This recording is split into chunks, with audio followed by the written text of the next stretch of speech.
అబ్బాయిల చూపుకు హద్దు ఉండాలి అన్నప్పుడు అమ్మాయిలు వేసుకునే బట్టలకు హద్దు ఉండాలి కదండి. అందరికీ నమస్కారం. రీసెంట్గా జరుగుతున్న ఒక చిన్న ఇష్యూ గురించి మాట్లాడాలనుకుంటున్నాను. మీరందరూ రీల్స్లో కానీ యూట్యూబ్ షార్ట్స్లో కానీ చూసే ఉంటారు. శివాజీ గారు కొన్ని స్టేట్మెంట్స్ పాస్ చేశారు. దానికి ఆపోజిట్గా ఫెమినిస్ట్ అందరూ, సో కాల్డ్ ఫెమినిస్ట్ అందరూ అపోజిట్గా మాట్లాడి ఆయన మీద కేసు పెట్టి ఇలా చాలా జరిగింది. సో బీయింగ్ ఎ గర్ల్ నా పాయింట్ ఏంటి అనంటే, ఒక అమ్మాయి డ్రెస్ వేసుకుంటుంది అనంటే తనకు తెలుసు how others will feel about that dress. So తనకు తెలిసి కూడా తను వేసుకుంటుంది అంటే తను అలానే అందరూ చూడాలని అనుకుంటున్నారు అని తన ఫీలింగ్.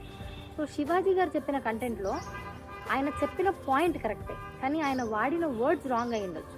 ఆయన పాయింట్ ఏంటి అనంటే, అమ్మాయిలు వేసుకునే డ్రెస్ ఆమెకు రెస్పెక్ట్ని తెస్తుంది అని. సో అది కరెక్ట్. సో కాల్డ్ ఫెమినిస్ట్ ఏమన్నారంటే, మాది తప్పు కాదు, చూసే అబ్బాయి చూపుకు హద్దు ఉండాలి అని. అబ్బాయిల చూపుకు హద్దు ఉండాలి అన్నప్పుడు అమ్మాయిలు వేసుకునే బట్టలకు హద్దు ఉండాలి కదండి. ఒకసారి ఆలోచించండి. బికాజ్ మనం వేసుకునే డ్రెస్ మనకు అంత రెస్పెక్ట్ ఇస్తున్నప్పుడు అంతే పద్ధతిగా డ్రెస్ చేసుకుని ముందుకెళ్ళాలి. ఇది నా పాయింట్. మీ పాయింట్స్ కమెంట్ చేయండి.